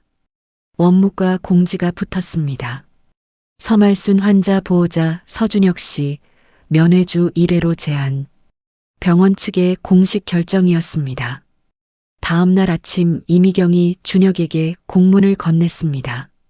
준혁은 공문을 받아들고 이미경의 눈을 봤습니다. 이미경이 눈을 피했습니다. 알겠습니다. 준혁이 짧게 말하고 돌아섰습니다. 이미경은 그 뒷모습을 보다가 그날 저녁 한도겸 원장실 앞까지 걸어갔습니다. 노크를 하려다 손을 내렸습니다. 그리고 돌아갔습니다. 준혁은 주차장에 렌터카를 세우고 한참을 앉아 있었습니다. 면회 제한. 주 1회. 한도겸이 할 수 있는 것 중에 가장 빠른 것을 골랐습니다. 준혁은 시동을 껐습니다. 차에서 내리지 않았습니다. 핸들 위에 두 손을 올려놓고 앞을 봤습니다. 병원 1층 복도 불빛이 켜져 있었습니다. 흰 가운이 창문 너머로 움직였습니다. 준혁은 그 움직임을 바라봤습니다. 포기가 아니었습니다. 한도겸도 알고 있었습니다. 면회 제한이 시작된 뒤 사흘이 지났습니다. 준혁은 그 사흘 동안 매일 병원 주차장까지 갔습니다. 차를 세웠습니다. 그리고 내리지 않고 돌아왔습니다. 과연 이 남자가 물러설 수 있을까요? 나흘째 되던 날 저녁이었습니다. 준혁은 다시 주차장에 차를 세웠습니다. 이번에도 내리지 않으려 했습니다. 그런데 앞 유리 와이퍼 아래에 무언가 끼워져 있었습니다. 메모지 한 장이었습니다. 그 옆에 유자차 티백 한 봉지가 함께 놓여 있었습니다. 준혁이 차에서 내렸습니다. 메모지를 집었습니다. 작은 글씨였습니다. 어머니가 아드님 얘기를 많이 하세요. 준혁은 그 문장을 읽고 한참을 서 있었습니다. 유자차 티백을 손에 쥐었습니다. 포장지 귀퉁이를 엄지손가락으로 문질렀습니다. 오수진이 자신의 존재를 의식하고 있다는 것을, 그리고 그녀가 먼저 손을 뻗었다는 것을 준혁은 그 무게를 손바닥 위에서 느꼈습니다. 차에 올라타지 않았습니다. 그날도 그냥 돌아갔습니다. 그러나 메모지와 유자차 티백은 주머니에 넣었습니다. 그날 밤이었습니다. 서울 민준의 아파트였습니다. 민준은 퇴근하고 돌아와 불도 켜지 않은 채 소파에 앉아 있었습니다. 아버지한테서 전화가 왔습니다. 받았습니다. 준혁이 말했습니다. 민준아, 할 말이 있어. 민준이 소파 등받이에 기대며 말했습니다. 뭔데요? 준혁이 천천히 말하기 시작했습니다. 오수진이라는 이름, 팔목의 초승달 흉터, 유자차, 목소리, 할머니의 무의식적 호명, 20년 전 해안가 신원 미상 발견 기록, 하나씩 하나씩. 민주는 아무 말도 하지 않았습니다. 어두운 거실에 앉아 아버지의 목소리를 들었습니다. 전화기를 쥔 손에 힘이 들어갔습니다. 준혁이 말을 마쳤습니다. 전화 너머 침묵이 흘렀습니다. 민준이 낮게 말했습니다. 그 사람이 정말 엄마예요? 준혁이 대답하지 않았습니다. 아니면 아버지가 그러고 싶은 거예요? 준혁의 목소리가 멈췄습니다. 민주는 전화를 끊었습니다. 어두운 거실이었습니다. 민주는 소파에서 일어나지 않았습니다. 천장을 올려다봤습니다. 9살이었습니다. 엄마를 잃었을 때, 그 이후로 아버지가 단 한 번도 다른 여자를 만나지 않았다는 것을 민주는 알고 있었습니다. 강해서가 아니라는 것도, 멈춰 있어서였다는 것도. 민주는 서랍을 열었습니다. 오래된 사진 한 장을 꺼냈습니다. 외할머니가 몰래 챙겨준 사진이었습니다. 젊은 엄마가 갓난 민준을 안고 웃는 사진이었습니다. 웃을 때 눈이 없어지다시피 하는 얼굴이었습니다. 민주는 그 사진을 오래 들여다봤습니다. 그리고 외할머니에게 전화를 걸었습니다. 외할머니, 저 민준이에요. 외할머니의 목소리가 반가움으로 높아졌습니다. 민준아, 오랜만이다. 잘 지냈어? 네. 외할머니, 저 물어볼 게 있어요. 민준이 잠깐 숨을 골랐습니다. 엄마 이야기 왜 한 번도 먼저 안 하셨어요? 전화 너머가 조용해졌습니다. 외할머니가 천천히 말했습니다. 내 아버지가 과거를 묻어두려 한다는 걸 알았어. 그래서 내가 먼저 물을 때까지 기다렸지. 민준이 사진을 내려다보며 말했습니다. 엄마가 웃을 때 어땠어요? 외할머니의 목소리가 잠깐 흔들렸습니다. 눈이 없어졌어. 웃으면 눈이 다 없어지는 애였어. 사진에서도 영상에서도 항상 그랬어. 민주는 손에 든 사진을 봤습니다. 사진 속 엄마의 눈이 없어지다시피 한 웃음이었습니다. 외할머니, 제주에 있는 그 여자도 그래요. 전화 너머에서 외할머니가 숨을 들이켰습니다. 더 이상 말을 잇지 못했습니다. 민준도 말하지 않았습니다. 두 사람은 전화기를 들고 한참을 조용히 있었습니다. 민준이 먼저 말했습니다. 외할머니, 엄마 팔목에 흉터 있었죠? 외할머니의 목소리가 낮아졌습니다. 왼쪽 팔목 안쪽. 초승달처럼 굽은 거. 4살 때 우리 집 마당에서 넘어져서 생긴 거야. 내가 그날 직접 봤어. 민준의 손이 떨렸습니다. 외할머니, 그 흉터 찍힌 사진 있어요? 외할머니가 잠깐 침묵하다가 말했습니다. 있어. 수진이 10살 때 여름에 찍은 사진. 반소매 입어서 흉터가 보여. 민주는 전화를 끊고 아버지에게 전화를 걸었습니다. 아버지, 응? 엄마 팔목 흉터, 초승달 모양 맞아요? 전화 너머에서 준혁이 숨을 들이쉬는 소리가 들렸습니다. 맞아. 짧은 한마디였습니다. 그 한마디 안에 20년이 들어 있었습니다. 민주는 전화를 끊고 소파에 등을 기댔습니다. 눈을 감았습니다. 사흘 뒤였습니다. 면회 제안에도 준혁은 병원 주차장에 나타났습니다. 이미경에게 봉투를 건넸습니다. 어머니 병실에 전달해 주실 수 있어요? 어머니가 궁금해하실 때 보여드리면 될 것 같아서요. 이미경이 봉투를 받아들었습니다. 무엇이 들었는지 묻지 않았습니다. 그날 오후 봉투를 책상 서랍에 넣었다가 꺼냈다가를 2번 반복했습니다. 저녁 무렵에야 서말순 병실 협탁 위에 올려뒀습니다. 봉투 안에는 낡은 필름 사진이 한 장 들어 있었습니다. 한강변 벤치, 봄날, 눈을 찡그리며 웃는 얼굴, 그리고 짧은 메모지가 함께였습니다. 어머니, 이 사람 기억하세요. 다음 날 오후였습니다. 서말순이 낮잠에서 깨어나다 협탁 위 봉투를 발견했습니다. 마침 혈압 체크를 하러 들어온 오수진과 함께 봉투를 열었습니다. 오수진이 혈압계를 들고 들어오다가 서말순이 내미는 봉투를 받아들었습니다. 꺼내봤습니다. 사진이었습니다. 오수진의 손가락이 굳었습니다. 사진 속 여자가 자신이었습니다. 얼굴이 자신이었습니다. 웃는 방식이 자신이었습니다. 그런데 언제 찍힌 것인지, 어디서 찍힌 것인지, 누가 찍은 것인지를 전혀 알 수 없었습니다. 서말순이 말했습니다. 우리 아들이 넣어둔 거야. 오수진은 사진을 손에 든 채 한동안 아무 말도 하지 못했습니다. 병실을 나온 오수진은 복도 끝 창문 앞에 혼자 섰습니다. 사진을 불빛에 비춰들었습니다. 사진 속 여자의 눈 꼬리주름이 보였습니다. 지금 거울에서 보이는 자신의 것과 같았습니다. 오수진은 그 사진을 한참 바라봤습니다. 그날 저녁 복도에서였습니다. 오수진은 야간 당직 준비를 마치고 복도를 걷다가 준혁과 마주쳤습니다.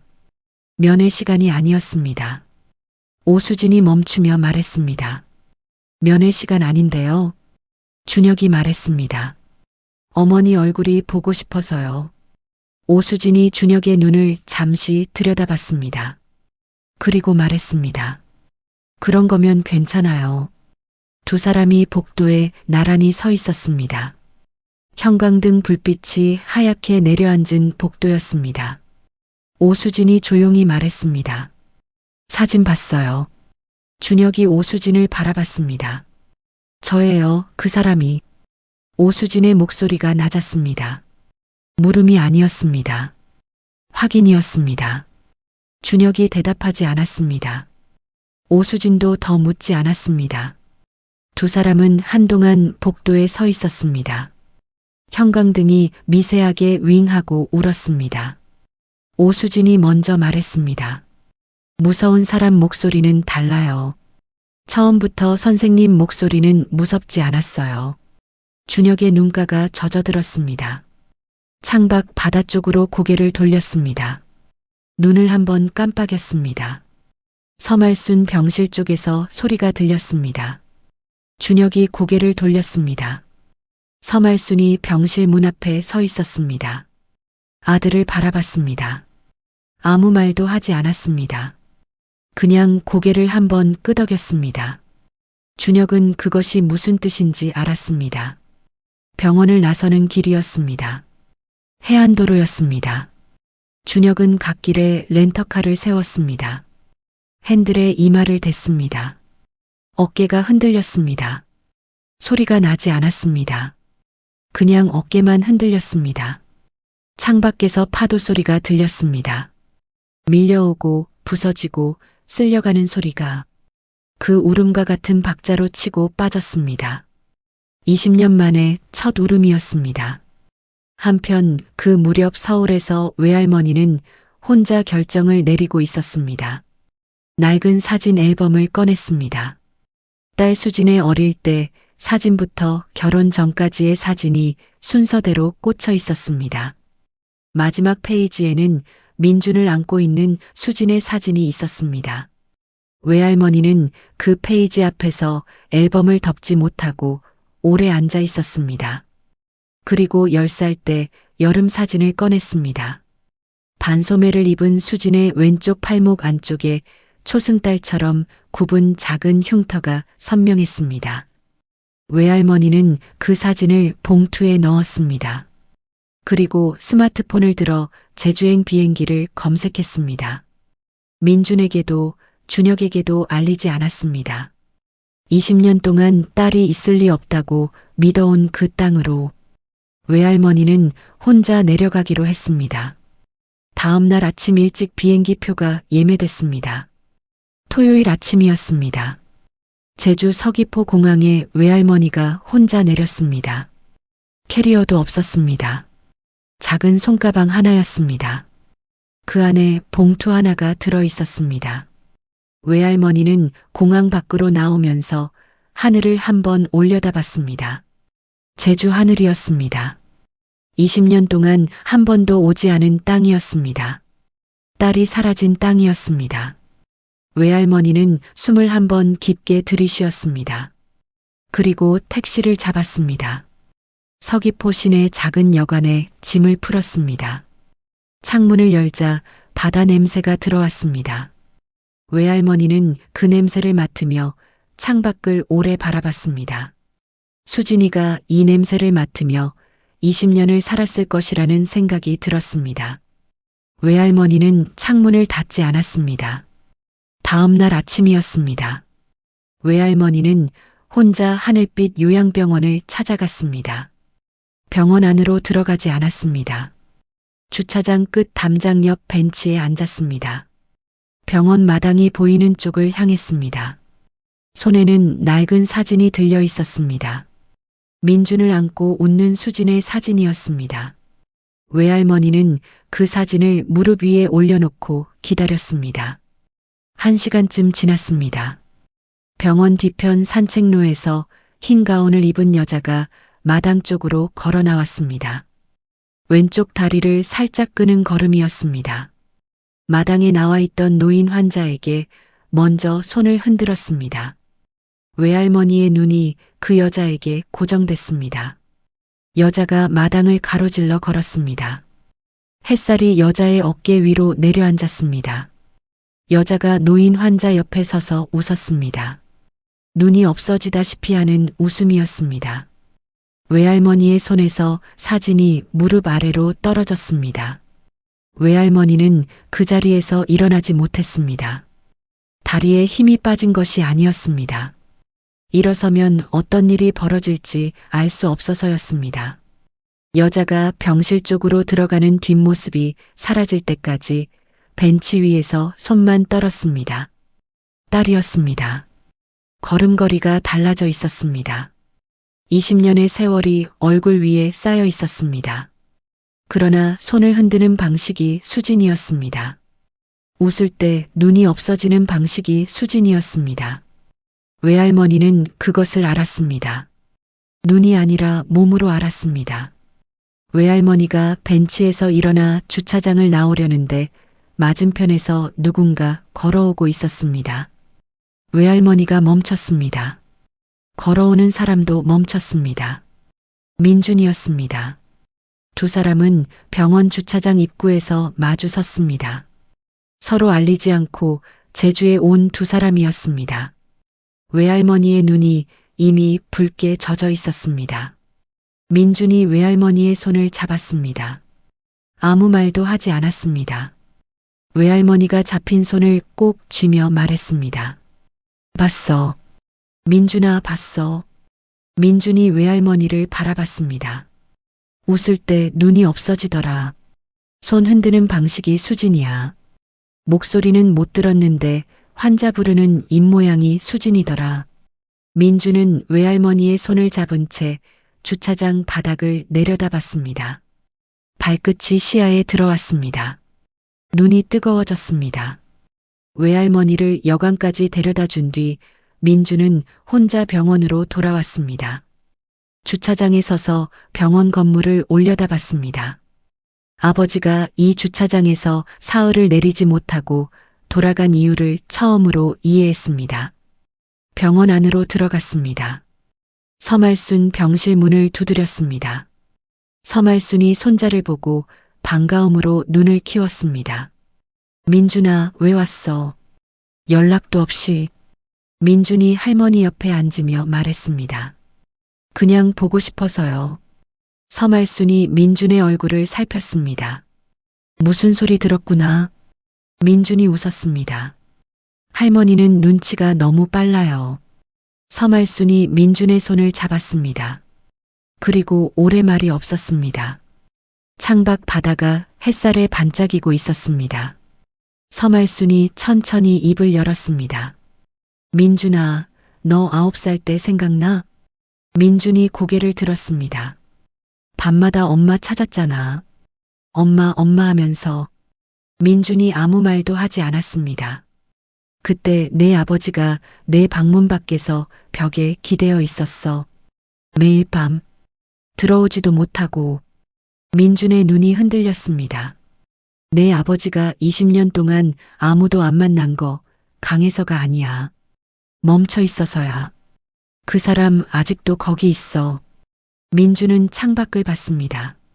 눈이 뜨거워지는 것을 들키지 않으려는 것처럼. 병실을 나온 민준은 복도에서 오수진과 마주쳤습니다.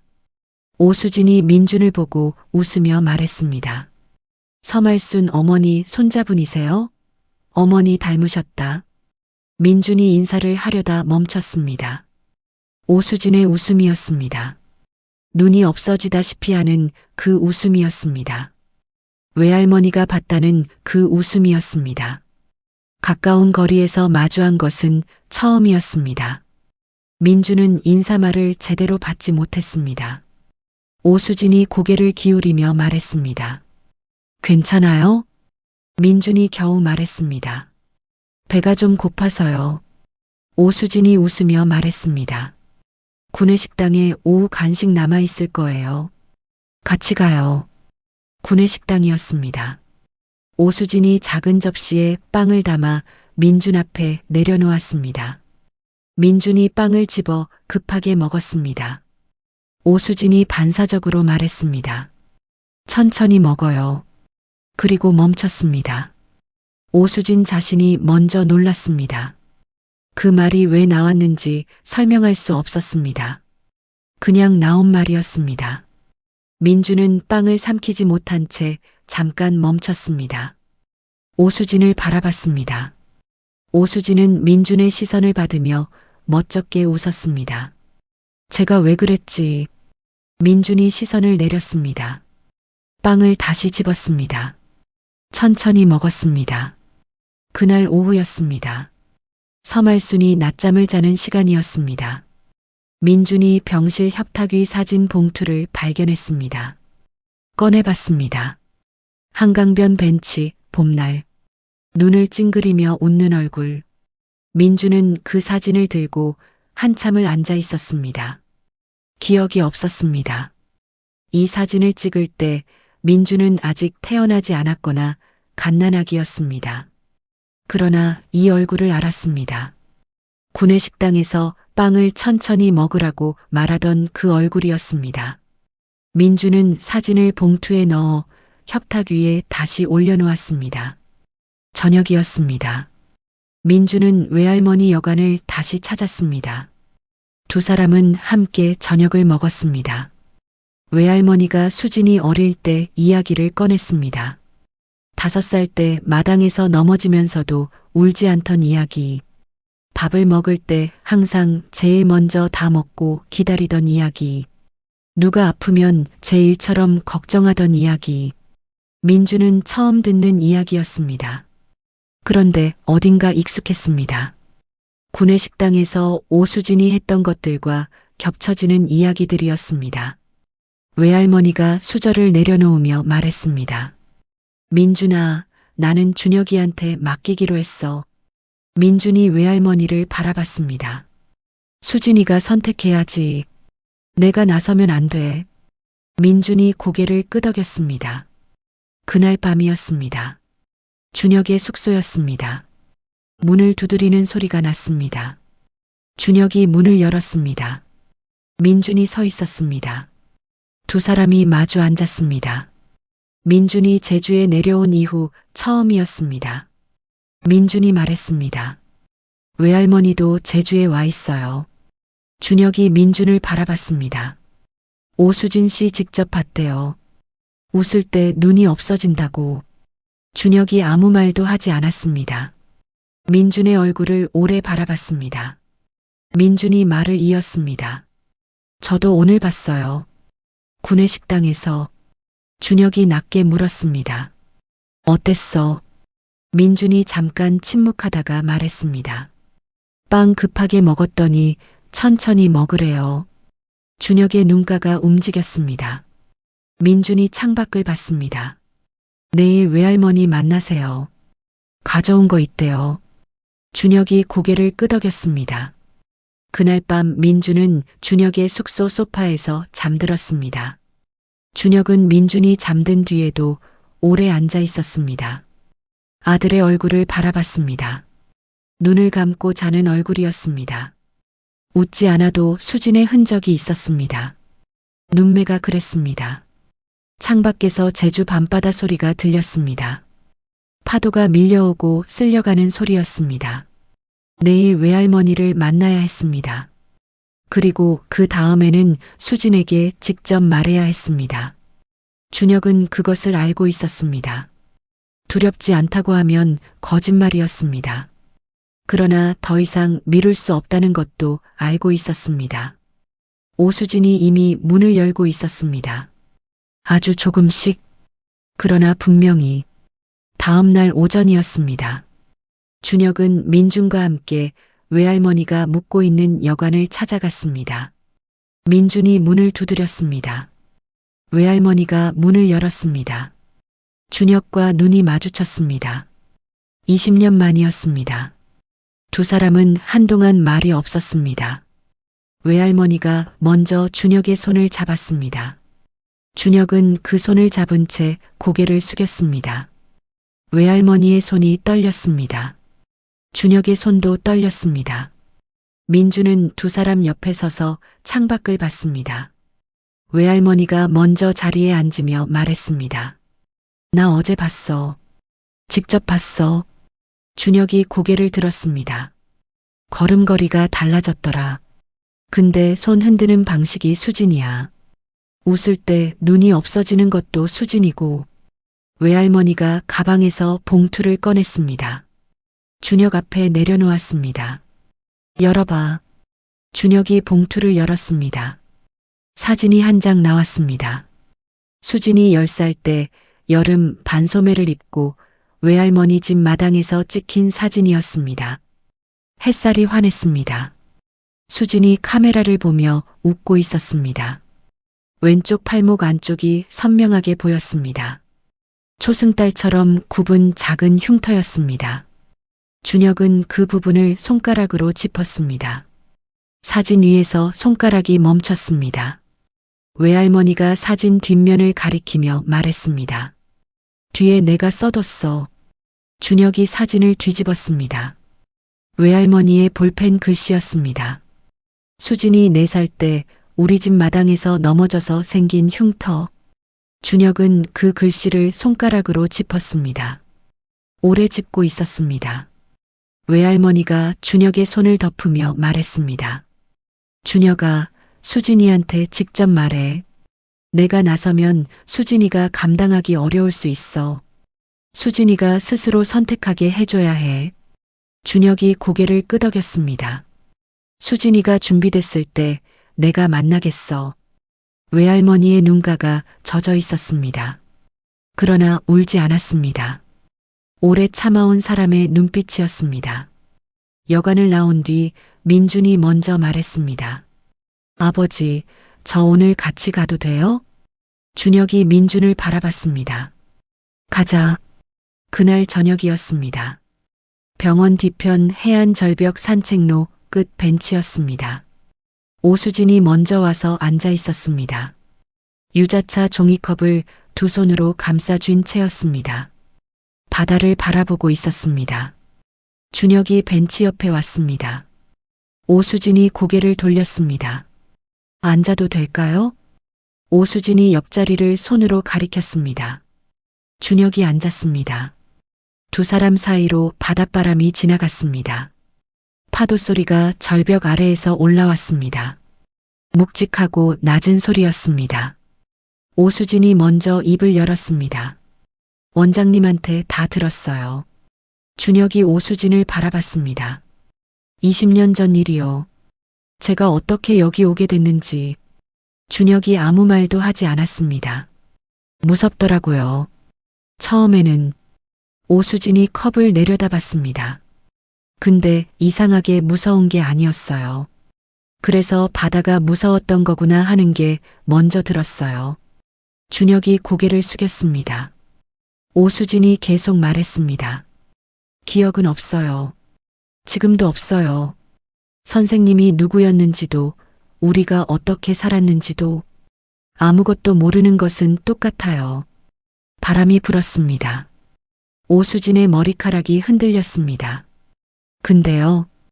오수진이 준혁을 바라봤습니다. 처음부터 선생님 목소리가 무섭지 않았어요. 꿈속에서 들리던 목소리랑 비슷해서 그랬는지 모르겠는데 그냥 이 사람한테는 말해도 된다는 느낌이 들었어요. 준혁의 눈이 뜨거워졌습니다. 앞을 봤습니다. 눈을 깜빡였습니다. 기억 없이도 다시 시작할 수 있어요? 오수진의 목소리가 낮고 조용했습니다. 준혁이 오수진을 바라봤습니다. 대답 대신 오수진의 손을 두 손으로 감싸 쥐었습니다. 천천히, 꼭. 오수진이 그 손을 내려다봤습니다. 빼지 않았습니다. 이 손이 따뜻하다는 건 처음부터 알았어요. 파도가 절벽을 크게 한번 쳤습니다. 부서지는 소리가 울렸습니다. 민주는 산책로 위쪽 계단 난간에 기대어 서 있었습니다. 두 사람이 벤치에 나란히 앉아 있는 것이 내려다 보였습니다. 준혁이 오수진의 손을 쥐고 있는 것이 보였습니다. 민주는 난간에서 손을 떼고 주머니에 집어넣었습니다. 항구 불빛 쪽으로 시선을 돌렸습니다. 그 동작이 허락이었습니다. 다음 날이었습니다. 하늘빛 요양병원 환자 가족 참여 음악회가 열렸습니다. 서말수는 다른 환자들과 함께 접은 종이꽃을 무대 앞에 가져다 놓았습니다. 무대 옆에서 사회를 보는 오수진은 마이크를 잡은 손이 살짝 떨렸습니다. 그러나 웃음을 잃지 않았습니다. 객석 맨 뒷줄에 준혁과 민준이 나란히 앉아 있었습니다. 음악회 도중이었습니다. 팔순 남자 환자 권씨 어르신이 오수진과 함께 무대에 올라 율동을 곁들인 노래를 했습니다. 어르신이 박자를 절반 놓치고 오수진을 돌아보며 웃었습니다. 오수진이 따라 웃었습니다. 눈이 없어지다시피 하는 웃음이었습니다. 민준이 그것을 보다가 고개를 숙였습니다. 어깨가 한번 작게 흔들렸습니다. 준혁은 아무 말도 하지 않았습니다. 민준의 어깨가 가라앉을 때까지 그냥 옆에 앉아 있었습니다. 두 사람 사이의 침묵이 20년 만에 처음으로 같은 방향을 향하고 있었습니다. 음악회가 끝난 뒤였습니다. 민준이 오수진에게 먼저 걸어갔습니다. 저녁같이 드실 수 있어요? 오수진이 민준을 바라봤습니다. 제가 먼저 여쭤보는 거예요. 오수진이 웃었습니다. 그래요. 서귀포 항구 앞 작은 생선국수집이었습니다. 셋이 자리를 잡고 앉았습니다. 민준이 메뉴판을 펼치다가 유자 냉차를 발견했습니다. 아무 말 없이 오수진 앞으로 메뉴판을 밀었습니다. 오수진이 말했습니다. 어떻게 알았어요? 민준이 메뉴판을 보며 말했습니다. 그냥요. 준혁이 창밖 항구 쪽으로 시선을 돌렸습니다. 눈가가 움직였습니다. 국수가 나왔습니다. 민준이 면을 먹다가 흘렸습니다. 오수진이 냅킨을 집어 민준 앞에 내밀었습니다. 자연스럽게 나온 동작이었습니다. 민준이 냅킨을 받아들며 말했습니다. 고마워요. 목소리가 평소보다 낮았습니다. 오수진은 그 목소리를 듣고 민준을 잠깐 바라봤습니다. 무언가 말하려다 하지 않았습니다. 그냥 웃었습니다. 저녁을 마치고 셋이 항구 방파제를 걸었습니다. 방파제 끝에 낡은 빨간 등대가 서 있었습니다. 오수진이 그 앞에서 걸음을 멈췄습니다. 준혁이 멈췄습니다. 민준도 멈췄습니다. 오수진이 등대를 올려다봤습니다. 눈이 멀어지는 것 같은 표정이었습니다. 손을 들어 눈을 가렸습니다. 준혁이 조심스럽게 물었습니다. 뭐가 보여요? 오수진이 눈을 감은 채 말했습니다. 어두운 물속이요. 잠깐 침묵이 흘렀습니다. 누가 제 이름을 불러요. 목소리만 들려요. 준혁이 숨을 참았습니다. 오수진이 눈을 떴습니다. 준혁을 바라봤습니다. 그 눈빛이 이전과 달랐습니다. 알아볼 듯 말 듯한 경계에 서 있는 눈빛이었습니다. 그 경계에서 울음이 먼저 터져 나왔습니다. 오수진 자신도 왜 우는지 설명할 수 없었습니다. 그냥 눈물이 났습니다. 한참을 울었습니다. 준혁은 그 옆에서 아무것도 하지 않았습니다. 그냥 서 있었습니다. 옆에 있었습니다. 민주는 방파제 난간을 두 손으로 잡고 바다 쪽으로 고개를 돌렸습니다. 파도가 방파제를 한번 크게 치고 빠졌습니다. 한참 만에 오수진이 눈물을 닦으며 준혁을 바라봤습니다. 그리고 천천히 손을 내밀었습니다. 준혁의 손등 위에 올려놓았습니다. 기억은 없지만 이 손이 따뜻하다는 건 처음부터 알았어요.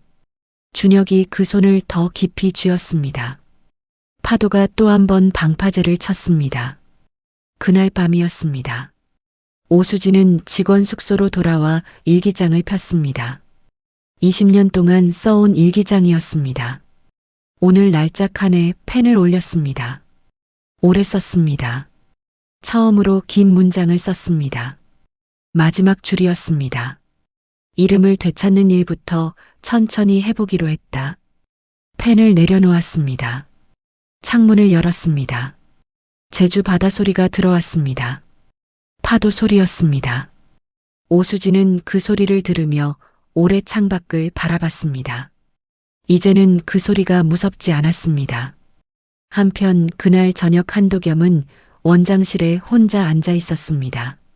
서랍을 열었습니다. 20년 전 새벽에 메모지를 꺼냈습니다. 신혼 미상, 생존, 이름 모름, 세 단어를 손가락으로 짚었습니다. 오래 들여다봤습니다. 한도겸이 그 종이를 조심스럽게 반으로 접었습니다. 서랍 가장 깊은 곳에 다시 넣었습니다. 서랍을 닫았습니다. 원장실 창밖으로 제주 밤바다가 보였습니다. 한도겸은 오래 그 바다를 바라봤습니다. 자신이 20년 동안 지키려 했던 것이 수진의 평화였는지 자신이 가진 것이었는지를 처음으로 그 두 가지를 구분했습니다. 그리고 그 구분이 늦었다는 것도 알았습니다. 다음 날 아침이었습니다. 외할머니가 병원을 다시 찾았습니다. 원무과 앞까지 들어갔습니다. 이미경에게 서말순 어머니 지인이라고 밝히고 면회를 요청했습니다. 이미경이 복도로 안내하는 길이었습니다. 복도 끝에서 오수진이 걸어왔습니다. 두 사람이 복도에서 마주쳤습니다. 외할머니가 멈췄습니다. 오수진이 멈췄습니다. 처음 보는 노인이었습니다. 그런데 그 노인의 눈빛이 달랐습니다. 자신을 보는 방식이 다른 사람들과 달랐습니다. 오수진은 그것을 느꼈습니다. 외할머니의 입술이 움직였습니다. 소리가 나오지 않았습니다. 눈이 젖어들었습니다. 외할머니는 아무 말도 하지 않았습니다. 수진이가 준비됐을 때 만나겠다는 자신의 말을 지켰습니다. 그냥 가볍게 목례를 했습니다. 그리고 병실 쪽으로 걸어갔습니다. 오수진은 그 노인의 뒷모습을 복도 끝까지 눈으로 쫓았습니다. 발걸음이 멈춰졌습니다. 가슴 어딘가가 두근거렸습니다. 설명할 수 없는 두근거림이었습니다. 그날 오후였습니다. 준혁과 민준과 오수진은 렌터카를 타고 한라산 등반로 입구로 향했습니다. 차 안에서 세 사람은 거의 말이 없었습니다. 창밖으로 한라산 실루엣이 가까워졌습니다. 등반로 입구 주차장에 차를 세웠습니다. 셋이 내렸습니다. 돌계단 시작점까지 천천히 걸었습니다. 오수진이 돌계단 앞에서 발을 멈추고 산을 올려다봤습니다. 오래 서 있었습니다. 준혁도 민준도 아무것도 묻지 않았습니다. 가을 한라산에서 바람이 내려왔습니다. 세 사람 사이를 지나가는 바람이었습니다. 오수진이 그 바람 속에서 눈을 감았습니다. 그리고 천천히 눈을 떴습니다. 뺨 위로 눈물 한 줄기가 흘렀습니다. 오수진 자신은 왜 눈물이 나는지 알 수 없었습니다. 준혁은 알고 있었습니다. 말하지 않았습니다. 돌아오는 렌터카 아니었습니다. 오수진이 창밖을 바라보다가 준혁에게 물었습니다. 제 진짜 이름이 오수진 맞아요? 준혁이 대답하기 전이었습니다. 민준이 먼저 말했습니다. 맞아요. 오수진이 민준을 돌아봤습니다. 민준은 창밖을 보고 있었습니다. 차 안에는 한동안 아무 말도 없었습니다. 서귀포 여간이었습니다. 외할머니가 혼자 짐을 싸고 있었습니다. 민준에게서 문자가 왔습니다. 수진 씨가 이름을 되찾는 일부터 시작하기로 했어요. 외할머니는 그 문자를 읽고 한참 동안 화면을 바라봤습니다. 가방에서 딸의 사진을 꺼냈습니다. 창가에 세워뒀습니다. 제주 바다가 보이는 창문이었습니다. 오후 햇살이 그 사진 위로 내려앉았습니다. 한강변 벤치, 봄날. 눈을 찡그리며 웃는 얼굴이었습니다. 눈이 없어지다시피 하는 웃음이었습니다. 외할머니가 그 사진을 오래 바라봤습니다. 그리고 처음으로 소리내어 울었습니다. 20년 만이었습니다. 기억이 없어도 몸은 알고 있었습니다. 목소리가 무섭지 않다는 것을, 그 손이 따뜻하다는 것을, 유자차를 두 손으로 감싸 쥐어야 한다는 것을, 사랑은 어쩌면 기억보다 깊은 곳에 있는 것인지도 모릅니다. 머리가 잊어도, 가슴이 잊어도, 몸 어딘가에 남아서 조용히 그 사람을 향해 있는 것. 오수진이 그랬습니다. 20년 동안 이유도 모른 채 바다 앞에 서고 꿈속에서 목소리를 들으며 낯선 남자의 손이 따뜻하다는 것을 처음부터 알았습니다. 준혁은 멈춰있던 사람이었습니다. 20년 동안 아무도 만나지 않았고 지갑 속 낡은 사진 한 장을 교체하지 않았으며 아들에게도 한 번 말하지 못한 채 살아왔습니다. 그런 사람이 제주 서귀포의 작은 복도에서 다시 걷기 시작했습니다. 우리 주변에도 이런 사람이 있을 수 있습니다. 말하지 못한 채 기다리는 사람. 기억은 없지만 몸으로 누군가를 향해 있는 사람. 오늘 이 이야기가 그런 마음을 가진 누군가에게 조용히 닿기를 바랍니다. 이야기를 끝까지 들어주신 분이 계시다면 잘 들었다고 댓글 하나만 남겨주세요. 당신의 오늘을 늘 응원합니다. 감사합니다.